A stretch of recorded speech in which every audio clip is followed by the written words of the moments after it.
Friends welcome to my new blog आपण मान को सबको स्वागत। आसुन आज आम जिमा चिपिलमार 2 नंबर वार्षिक उत्सव के इटा हेइथिला आपनकर एप्रिल 27 तारीख आ इटा संध्या 26 तारीख रो दृश्य चाउरपुर ब्रिज ने समलपुर महानदी उपरे। तारपरे आम पहुँची जाइथिलु 27 तारीख सकालू पहला घंटेश्वरी बरण करी गलु। सांगे देखुन डॉक्टर अच्युत कुमार रथ, डॉक्टर अजित कुमार नाथ, आमर घंटीघर संपादक तरुणी सेन मेहेर, तार सांगे सभापति प्रीतिनंदा पाणिग्राही, आउ तांकर सांगे अछन मोहिनी होता नानी आउ सावित्री पुरोहित नानी। आउ आमे एटा जाउछु पूजा करबार लगी। आउ एटा हमर सूर्य पाढ़ी आज्ञा सब जिनिस के धरी छन हमर बही पत्र मान को जेंटा कि घंटी साहित्य पत्रिका आउ अच्युत आज्ञाकर घोषानर माँ उन्मोचन होबार थिला। एटा रेलिंग उपरे देखुन आमे समस्ते जाउछु माँ घंटेश्वरी पीठ के आ पूजा अर्चना करि सारला परे आमे सेनु आसले हमर आरंभ हवा हमर उत्सव कार्यक्रम। एटा पूजा पाठ धरिगिरी संपादक महोदय हमर बाहरले आउ इने हमर सब आज्ञा माने पछाड़े देखुन प्रहलाद आज्ञा, तापरे सूर्य पाढ़ी आज्ञा एटा, तापरे हमर आशीष भोई आज्ञा।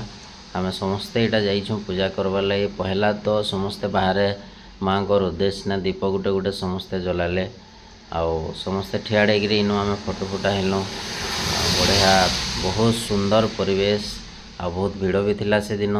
नानी माने समस्ते दीप जलाले। प्रहलाद आज्ञा हमर बुजुर्ग सबनु पहला मेंबर आनसे तो तांकर हाथे दीप जला हैला। तापर एटा देखुन बही पैकिंग हेइछे आउ एटा हमें पूजा सारिगिरी फिरुछुं। भितर दृश्य हमें आपन को देखे ना सिक्योरिटी रीजन रो भितर दृश्य आपन मन को देखे ना पारी। एटा सूर्य पाढ़ी आज्ञा तापर मोहिनी नानी आमे समस्ते एटा फिरुछुं। फिरला बेल के एटा हमर फिरोज भाई लास्ट रे अछन, सावित्री नानी। तो आमर जेन घंटी परिवार अच्छे समस्त सब सदस्य आमर जुआन कवि फिरोज भाई आमर संपादक आटा फिरला बेले बढ़िया आलोचना चली। देखुन मोहिनी नानी आमर लीडर्स, तापर पछे अछन प्रीति नानी, सावित्री नानी। इटा आमर विकास सार आमर तालव हाई स्कूल रो हिंदी टीचर, आमर हाई स्कूल रो हिंदी टीचर। घंटेश्वरी जेन आ गोटे बाट अच्छे पर्वत तरे से बाटे आम एटा फेरुछुं। तो देखुन ए बाटे गाड़ी मोटर भी लोग माने नेसन तांकर जेन लोकाल अछन आर फेले। आ एटा होचे से पाइन जेनु कि आपनकर देखुन लटा माने अच्छे आउ एटा किनरु थुसी आ दृश्य देखबा मजा लागसी। इनु देखुन हमर नानी माने सोनपुर रु जे नानी माने हमन के आसी थिले कविता पाठ आउ जोग देवार लगी सेनु भेट पड़ी गले आउ तांकर भितरे तापरे चिन्हा परिचय कथावार्ता आरंभ हो गला। देखुन आउ फोटो हेले नानी मानकर संगे आमे फिरला बेल के नानी माने जाउथिले हमन के ही आसी थिले किंतु पहला घंटेश्वरी दर्शन करिगिरे आसीगिरी तापरे जेवाल।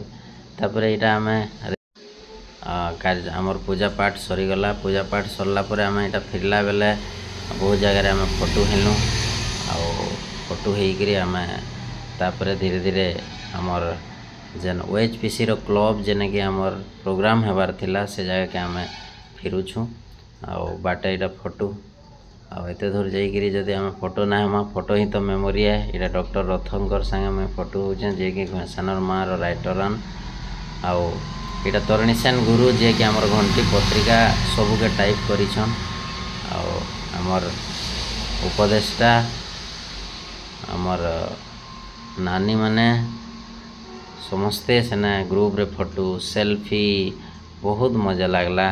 आउ माँ घंटेश्वरी पीठ ने एटा ग्रुप फोटो एटा हमर दास आज्ञा चिपिलमार इे अछन पाढ़ी आज्ञा आउ एते से दिन खुशी लगु थाए जे से खुशी के आज मुई बयान करि ना पारबार शब्द रे।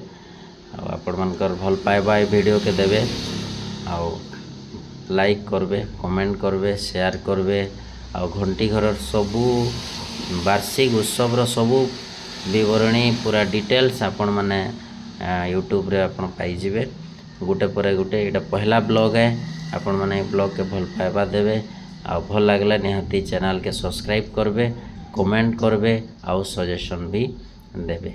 जय माँ घंटेश्वरी, जय भाषा सम्बलपुरी समस्त को बहुत बहुत धन्यवाद थैंक यू।